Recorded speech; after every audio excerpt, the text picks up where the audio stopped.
Specific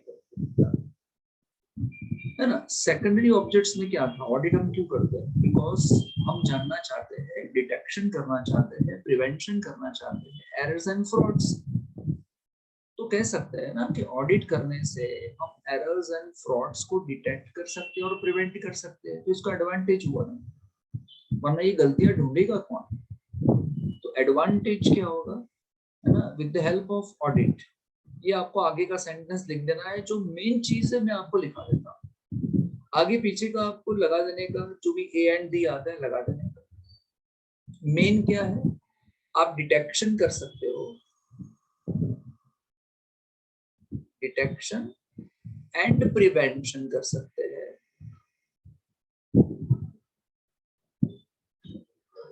of errors and fraud. Detection and prevention of errors and frauds, ये possible हो जाएगा। ठीक है,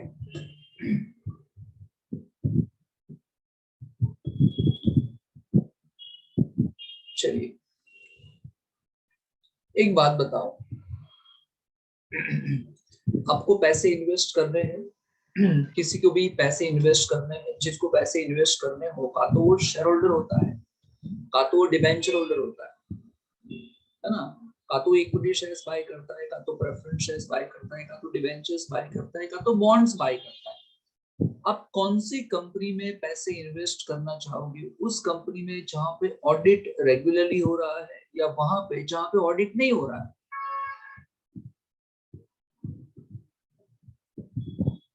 ऑडिट हो रहा है तब वहाँ। वर्ड ऑब्वियस है ना, इसका तो आंसर क्या दे सकते, सबको पता है ना। जहाँ पे ऑडिट हो रहा है वहां पे रिलायबिलिटी बढ़ जाएगी ना, वहां पे ट्रस्ट बढ़ जाएगा लोगों का। ठीक है ना, तो ऑडिट करने से उसकी रिलायबिलिटी बढ़ जाती है ना। तुम लिख सकते हैं ना, ग्रेटर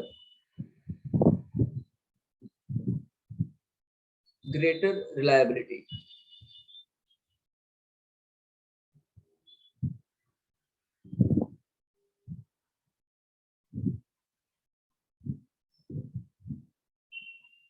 ट्रस्ट वर्दी हो जाता है ये।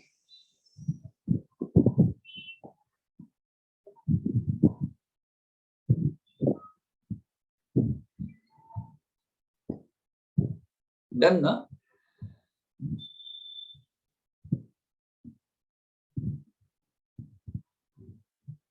प्रोस्पेक्टिव इन्वेस्टर्स जो भी हो गए, प्रोस्पेक्टिव इन्वेस्टर्स जो भी हो गए, उनके लिए बहुत इंपॉर्टेंट है ऑडिट कराना। प्रोस्पेक्टिव इन्वेस्टर्स यानी जो इन्वेस्टर्स जो सोच रहे हैं कि अपने पैसे कहाँ पे इन्वेस्ट करें, वो पूरा पेटी लेके घूम रहे हैं पैसे, लेकिन वो वहीं पे पैसे इन्वेस्ट करेंगे जिस कंपनी ने क्या कराया हो, ऑडिट कराया हो। तो प्रोस्पेक्टिव इन्वेस्टर्स के लिए बहुत जरूरी है कि आप अपनी कंपनी का ऑडिट कराएं, है ना, क्योंकि उससे आपका रिलायबिलिटी बढ़ेगा, ट्रस्ट वर्दी बढ़ेगा, लोगों का कॉन्फिडेंस आपके अंदर बढ़ेगा। ठीक है, चलिए, अगर आप बैंक होते, बैंक, अगर आप इन्वेस्टर्स होते, समझ में आ गया कि आप इन्वेस्टर्स होगे, तो आप वही ऑडिट कराओगे जहां वही पैसे इन्वेस्ट करोगे जहां पे ऑडिट होता है। मान लो अगर आप बैंक है, मान लो अगर आप फाइनेंशियल इंस्टीट्यूशंस है ना, या नॉन बैंकिंग फाइनेंशियल इंस्टीट्यूशंस है, बैंक भी हो सकता है, एनबीएफसी भी हो सकता है। तो एक बात बताओ, बैंक भी कहां पे पैसे देना चाहेगी, बैंक भी किसको लोन देना चाहेगी, जहां पे अकाउंट्स ऑडिट होते होंगे, वरना बैंक भी रिस्क क्यों लेगी यार। सिंपल है ना। तो क्या बोलेंगे, easy to obtain finance, easy to obtain finance.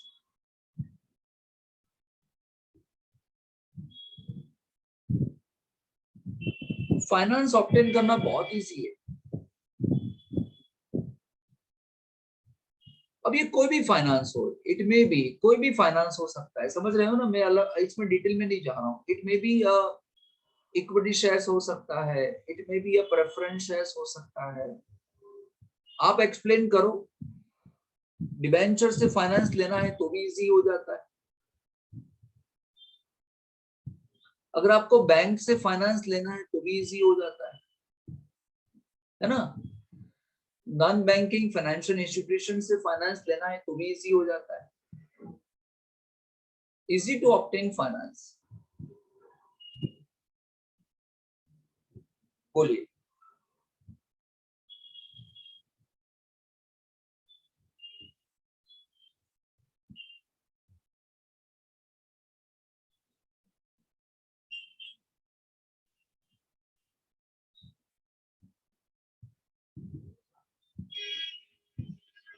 Public company के केसेस में, पब्लिक कंपनी के केसेस में मैनेजमेंट कौन करता है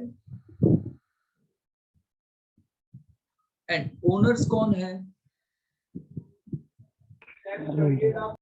शेयर होल्डर्स। अब शेयर होल्डर्स जानना चाहते हैं, जो ओनर है, जो शेयर होल्डर्स है, वो जानना चाहते हैं सर कि ये बोर्ड ऑफ डायरेक्टर्स है, ये जो लोग है बीओडी, इन लोगों ने जो कंपनी का मैनेजमेंट किया है, तो क्या ये लोग एफिशिएंट है कि नहीं, ये जानना चाहते हैं।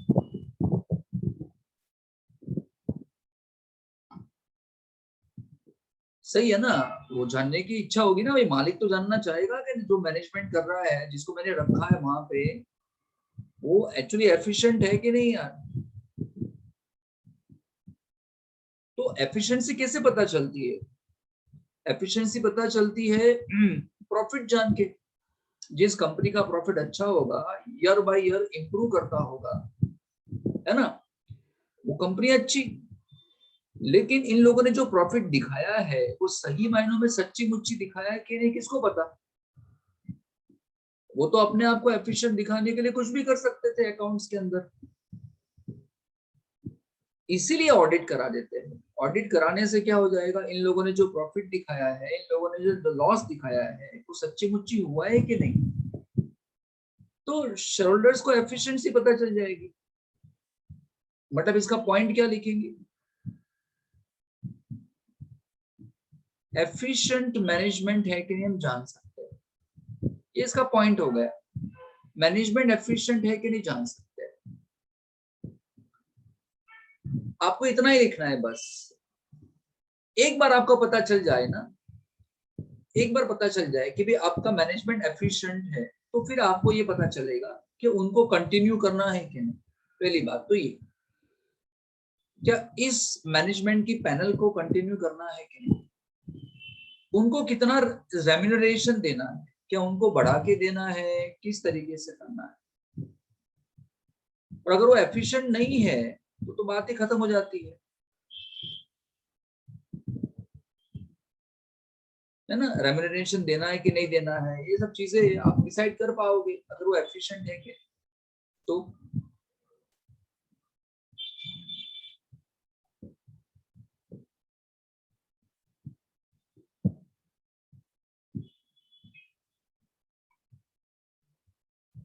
बोलिए, सिंपल।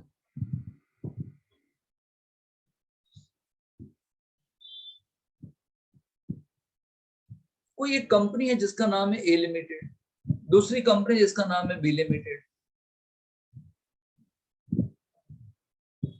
अब ए लिमिटेड क्या करना चाहती है पता है? ए लिमिटेड करना चाहती है कि वो बी को खरीद ले। A Limited wants to purchase the business of B Limited.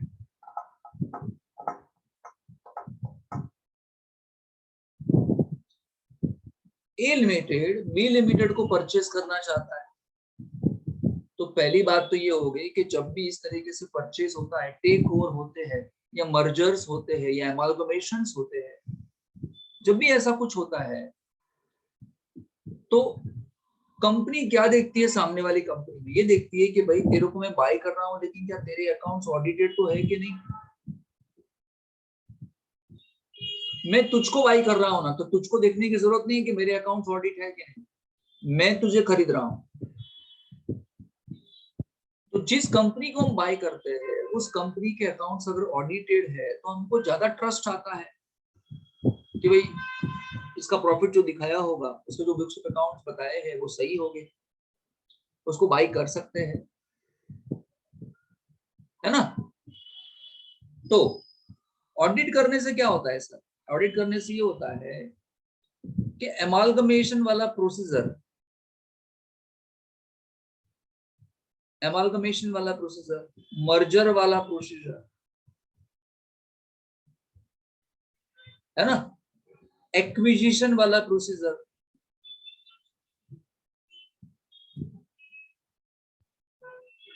दो कंपनी मिलके एक कंपनी हो जाती है, दो कंपनी मिलके एक कंपनी, एमालगमेशन, एक कंपनी दूसरी कंपनी में समा जाती है, मर्जर, एक्विजिशन, एक कंपनी दूसरी कंपनी को बाय कर लेती है ना। ये सब becomes easy, all this becomes easy when the accounts are audited. वरना तो आप ये डिसाइड नहीं कर पाओगे कि इसको बाय करे कि ना करे, अकाउंट्स उसके ऑडिटेड नहीं है। जिस कंपनी के अकाउंट्स ऑडिटेड होते हैं ना, उस कंपनी का गुडविल, गुडविल की वैल्यू जानना, शेयर्स की वैल्यू जानना,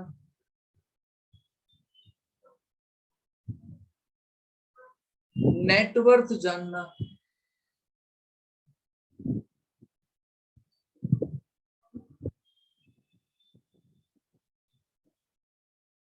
इजी हो जाता है, एंड मोर इम्पोर्टेंट, है ना, रिलायबल हो जाता है फिर।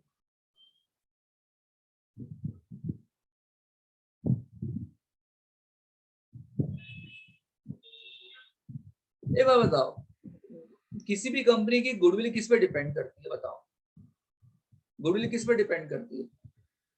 Value of goodwill depends on,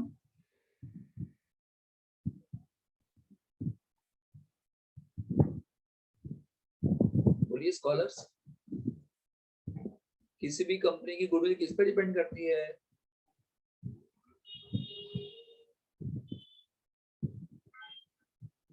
अब मैं आपको ऐसा ही सवाल पूछ लूं, चलो इंटरव्यू में आप आए हो और मैं आपको ऐसा ही सवाल पूछ लूं, आपको पूरा चैप्टर आता है कि नहीं आता है उससे कोई मतलब नहीं है। ऐसा किसी के पास टाइम ही नहीं है कि आपको 4 घंटे तक इंटरव्यू देंगे। आपको इंटरव्यू में बुलाया, मैं आपके सामने हूँ, मैं आपको सिर्फ इतना पूछ रहा हूँ कि गुडविल का वैल्यूएशन किस पर डिपेंड करता है? मैनेजमेंट की एफिशिएंसी पे, आपके प्रोडक्ट पे। मैनेजमेंट की एफिशिएंसी किस पर डिपेंड करती है?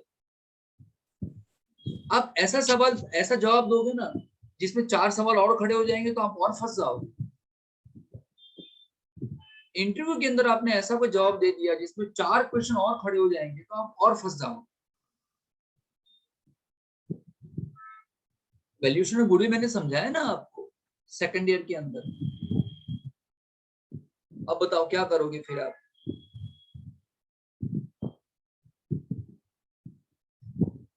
किसी भी कंपनी की गुडविल डिपेंड करती है कि उस कंपनी का प्रॉफिट कितना है। Profit with reference to investment, याद रखना, सिर्फ प्रॉफिट नहीं देखा जाता, इन्वेस्टमेंट के रेफरेंस में देखा जाता है। कम से कम इन्वेस्टमेंट होना चाहिए, याद रखो ये है, और प्रॉफिट मैक्सिमम से मैक्सिमम होना चाहिए। अगर ऐसा होता है ना कि कोई बंदे ने कम से कम इन्वेस्टमेंट किया है और मैक्सिमम से मैक्सिमम प्रॉफिट कमा के दिखाता है तो उस बंदे की गुडविल ज्यादा है अपने बाकी सब कॉम्पिटिटर्स से। आपके पास प्रॉफिट की भी फिगर है, आपके पास प्रॉफिट के भी रुपीस पड़े हुए हैं, इन्वेस्टमेंट के भी रुपीस पड़े हुए हैं, लेकिन जो प्रॉफिट दिखाया है, जो इन्वेस्टमेंट दिखाया है, वो ये सब फिगर रिलायबल है कि नहीं, ये कौन डिसाइड करेगा? वो तो तभी डिसाइड होगा ना जब इसके ऑडिट हुआ होगा। समझ रहे हो मैं क्या कह रहा हूँ? ये चक्कर क्या है, किस तरीके से है। गुडविल की वैल्यू आप ढूंढ तो लोगे, लेकिन goodwill depends on a profit, goodwill depends on a investment. तो क्या प्रॉफिट को सही तरीके से दिखाया है कि इन्वेस्टमेंट को ओवर वैल्यू तो नहीं किया है?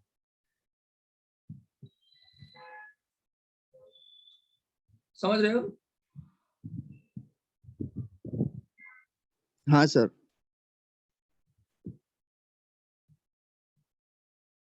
चलिए दूसरी बात,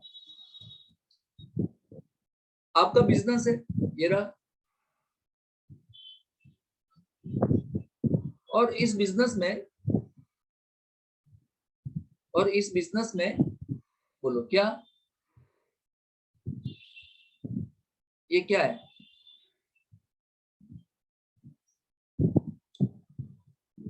ज्वालामुखी निकला वहां से, ऐसा क्या दिखाया क्या है? उस बिजनेस में क्या लगी है? आग, फायर। हेलो, मान लो किसी का बिजनेस है और इस बिजनेस में लग गई आग, एक्सीडेंट हो गया, एक्सीडेंट होने से लग गई आग, चलो है ना, पूरा बिजनेस गया, ग्राउंड हो गया, पूरा का पूरा बिल्डिंग में से ग्राउंड हो गया, सब कुछ जल गया। अब आपको क्लेम रखना है सर, आपको इंश्योरेंस क्लेम रखना है।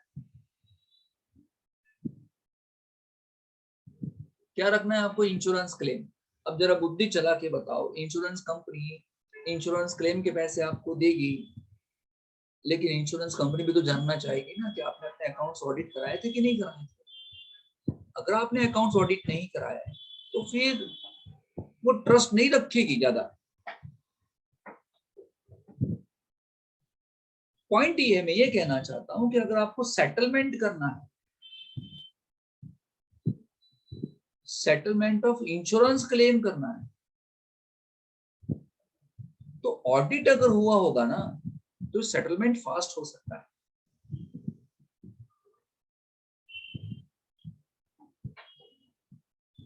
क्लियर?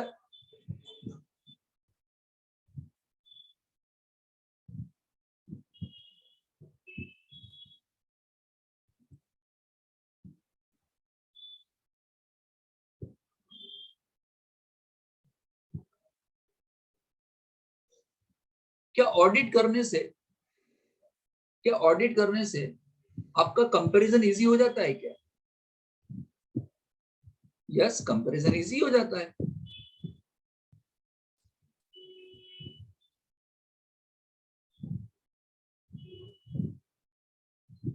जो कंपनी अपने अकाउंट्स ऑडिट कराती है, जो एंटिटीज अपने अकाउंट्स ऑडिट कराती है, तो उनके लिए कंपैरिजन इजी हो जाता है। इनके जो स्टेक होल्डर्स है, जो इन कंपनी में इंटरेस्ट रखते हैं, उनके लिए भी कंपैरिजन करना इजी हो जाता है। कंपैरिजन दो प्रकार की होती है ना? कौन सी दो प्रकार की? एक तो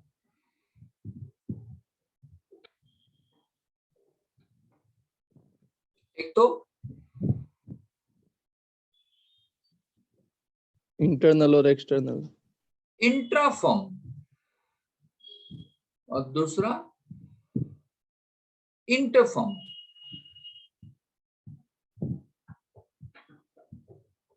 इंट्रा फर्म, इंटर फर्म, यानी इसका मतलब क्या?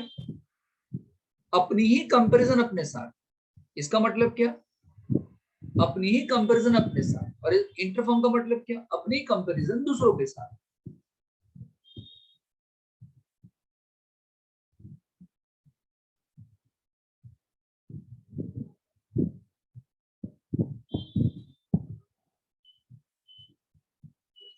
Comparison of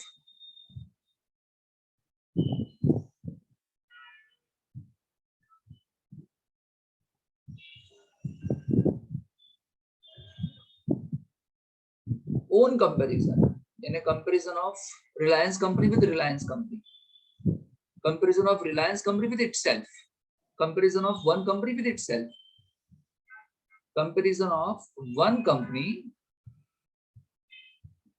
with itself. और यहाँ क्या होगा? comparison of one company with another company. ये दोनों पॉसिबल हो जाएगा अगर आपने ऑडिट कराया होगा तो।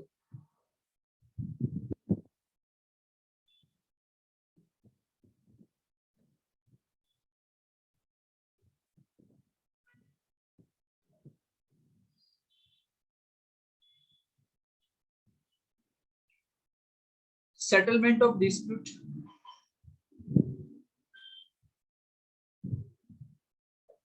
सेटलमेंट ऑफ डिस्प्यूट, किसी भी प्रकार के डिस्प्यूट्स होते हैं, मान लो फॉर एग्जांपल पार्टनरशिप फर्म है, कोई पार्टनरशिप फर्म है, पार्टनरशिप फर्म में डिस्प्यूट हुआ, सर पार्टनरशिप फर्म को ऑडिट कराना पड़ता है। देखो ऐसा नहीं होता है कि पार्टनरशिप फर्म को ऑडिट नहीं कराना होता है। अब ये नहीं, ऐसा मत सोचो, इवन एक सोल प्रोप्राइटर को भी ऑडिट कराना हो सकता है। That depends upon their threshold limit, वो कितना टर्नओवर करते हैं उस पर डिपेंड करता है। समझ रहा है मैं क्या कह रहा हूँ? तो पार्टनरशिप फर्म को भी ऑडिट कराना हो सकता है। उनमें ऑप्शंस होता है कि पार्टनरशिप फर्म कब ऑडिट कराएगी, सोल प्रोप्राइटर कब ऑडिट कराएगा, ऐसा होता है। लेकिन पब्लिक कंपनी में ऐसा नहीं होता, पब्लिक कंपनी को ऑडिट कराना ही होता है। समझ में आया मैं क्या कर रहा हूँ? बैंक को ऑडिट कराना ही होता है, कोऑपरेटिव सोसाइटी को ऑडिट कराना ही होता है, वहां पे कोई थ्रेशोल्ड लिमिट नहीं है। वो हम धीरे धीरे देखेंगे over a period of time, जैसे आगे बढ़ेंगे देखेंगे। तो पार्टनरशिप फर्म में पार्टनर्स में डिस्प्यूट हुआ, 3 पार्टनर है, एबीसी में डिस्प्यूट हो गया, मान लो पार्टनर सी को रिटायर्ड होना, पार्टनर सी बोलते हैं मुझे रहना नहीं भाई, मुझे अपने कैपिटल के पैसे वापस दे दो, मुझे अपने गुडविल के पैसे वापस दे दो। तो ये वापस देने का प्रोसेस इजी हो जाएगा अगर आपने ऑडिट कराया है तो, वरना सी को पता चल जाएगा कि हमने ऑडिट तो कराया ही नहीं, पिछले 10 साल से हम फॉल्सिफिकेशन कर रहे हैं अकाउंट्स के अंदर। मुझे पता है ना, मैं अकाउंट झूठे मूठे देख रहे हैं, हमारे अकाउंट्स रिलायबल ही नहीं है, मुझे पता है, हमने मिलके काम किया हुआ है इसमें। तो अकाउंट के बेसिस पे मुझे गुडविल नहीं चाहिए, कैपिटल नहीं चाहिए, ये सब झूठा मुट्ठा है। अगर ऑडिट कराया होगा सब कुछ सही होगा, क्योंकि ऑडिटर आपकी बात में हाँ नहीं करने वाला।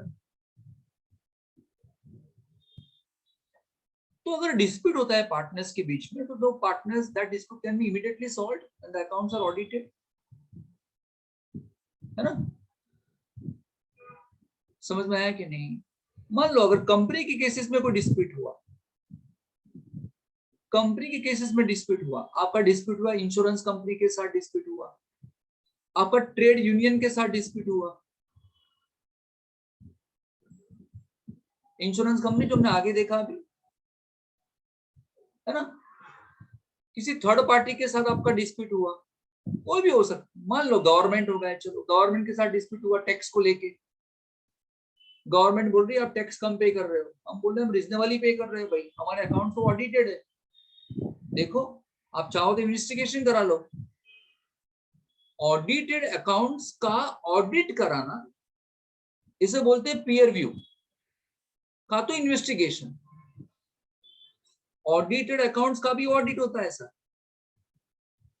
इसे बोलते हैं पीयर व्यू, पीयर रिव्यू का, तो आप इन्वेस्टिगेशन करा सकते हो। लेकिन ऑडिटेड अकाउंट्स का ऑडिट कराना इजी पड़ जाएगा ना। अगर तू गलत नहीं है, तुम्हें डरने की जरूरत नहीं है। अगर तू गलत है तो कहीं भाग जा, देश छोड़ना पड़ेगा तुझको, है ना? तो ये इजी हो जाता है। चलो नेक्स्ट 11, क्या बाकी बचा?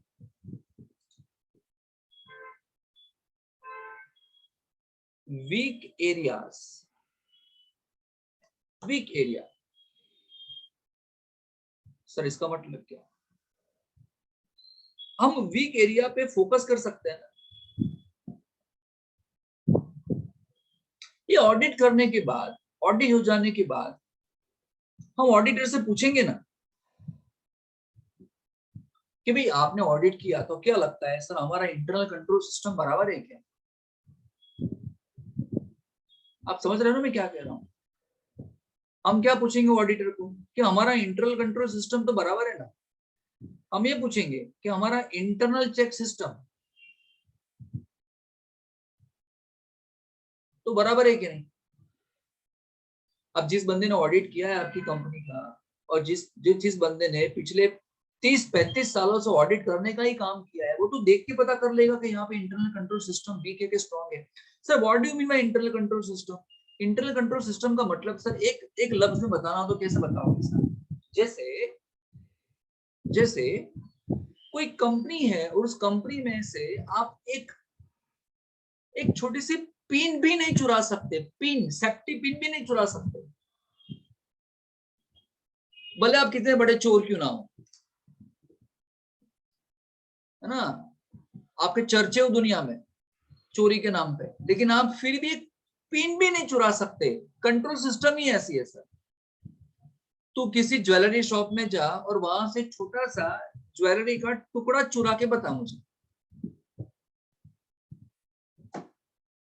सर ऐसा क्या सिखा रहे हो सर? अरे मैं तुम्हें एग्जांपल दे रहा हूं, सिखा नहीं रहा हूं। इसे बोलते हैं कंट्रोल सिस्टम। हेलो, एक प्रोविजन स्टोर में जाके 5 या 6 7 साल का बच्चा पैकेट चुरा लेता है। मैं छोटा था मैं, तो मेरी मम्मी मुझे क्या फ्रूट लेने ले जाती थी, फ्रूट है, वेजिटेबल्स है, तो मैं क्या करता था, लारी पे जाता था, लारी पे, और लारी पे अंकल देखे नहीं ना तो एक एप्पल चुरा लेता था, एक एप्पल गायब, सीधा पॉकेट में। गलत करता था मैं, और उसके लिए मुझे मार भी पड़ी हुई है। मैं इसलिए नहीं कर रहा हूं क्योंकि आप उससे मोटिवेट हो, बहुत गलत था ये। अब बोलो कंट्रोल सिस्टम क्या? मैं 4 बार जाऊं तो अपनी दुकान खुद की खोल लूं, क्या बात करते? ऐसा नहीं करना चाहिए। हाँ, समझ रहे हो मैं क्या कह रहा हूँ? कंट्रोल सिस्टम इसे कहते हैं। तो ऑडिटर आपको बताएगा कि आपकी इंटरनल कंट्रोल सिस्टम वीक है कि स्ट्रांग है, कहां पे इंप्रूवमेंट की जरूरत है, तो you can focus on your weak areas. Clear? शाबाश। चलो फिर और कुछ 12 acceptability by authority,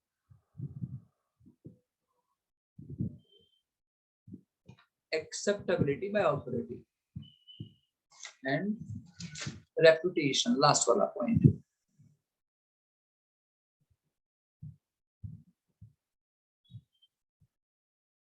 जितनी भी गवर्नमेंट की अथॉरिटी है यार, मान लो इनकम टैक्स अथॉरिटी है ना, जीएसटी अथॉरिटी है, कस्टम अथॉरिटी है, समझ रहे? जितनी गवर्नमेंट की अथॉरिटी है, जहां जहां पे भी आप गवर्नमेंट के साथ डील करते हैं, आप कोई लाइसेंस लेने गए, लाइसेंस लेने के लिए आपको मान लो आपका प्रॉफिट दिखाना पड़ता है या रिटर्न्स दिखाने पड़ते हैं, जहां जहां पे भी गवर्नमेंट के साथ आपका पंगा चल रहा है ना, या जहां जहां भी गवर्नमेंट बीच में आती है, तो अथॉरिटी एक्सेप्ट कर लेगी अगर अकाउंट्स ऑडिटेड हो गए तो। एंड लास्ट में रेपुटेशन तो बढ़ने ही वाला है ना। आप बोलोगे ना मेरी कंपनी का ऑडिट होता है, भाई मेरी कंपनी बड़ी हो गई है, ठीक है ना, इसलिए ऑडिट हो रहा है। चलिए डिसएडवांटेज लिख दो फटाफट। ये एडवांटेज क्वेश्चन था, दूसरा क्वेश्चन लिखो डिसएडवांटेज।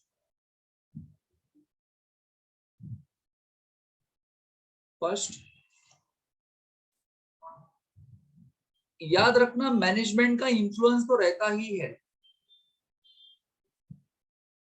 अब भले कितनी इंडिपेंडेंट क्यों ना हो जाओ, लेकिन आप पे मैनेजमेंट का इंफ्लुएंस रहेगा कि नहीं रहेगा? बताओ।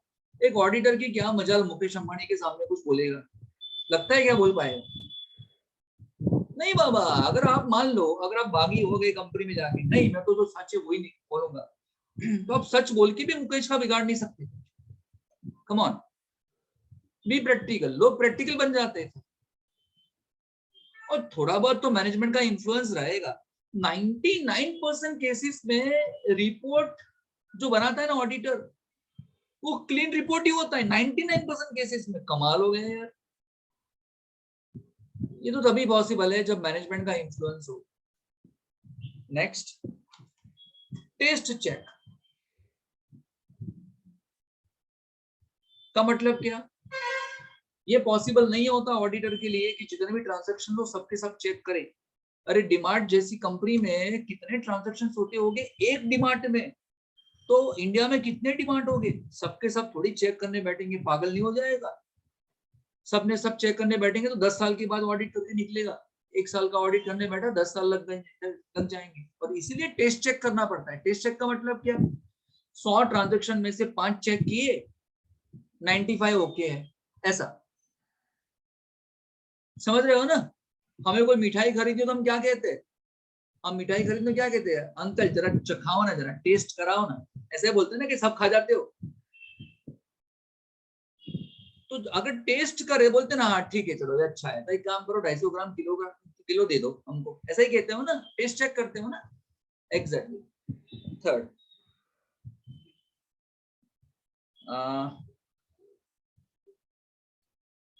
Depend on books of accounts. Depends on books of accounts.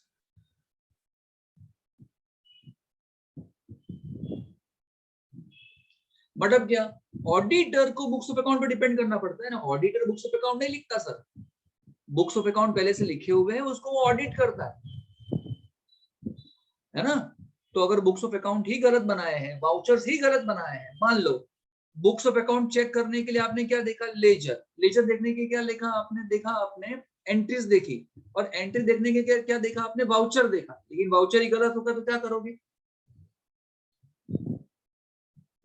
Voucher ही घर पे बना दिए सब, अभी क्या करोगे?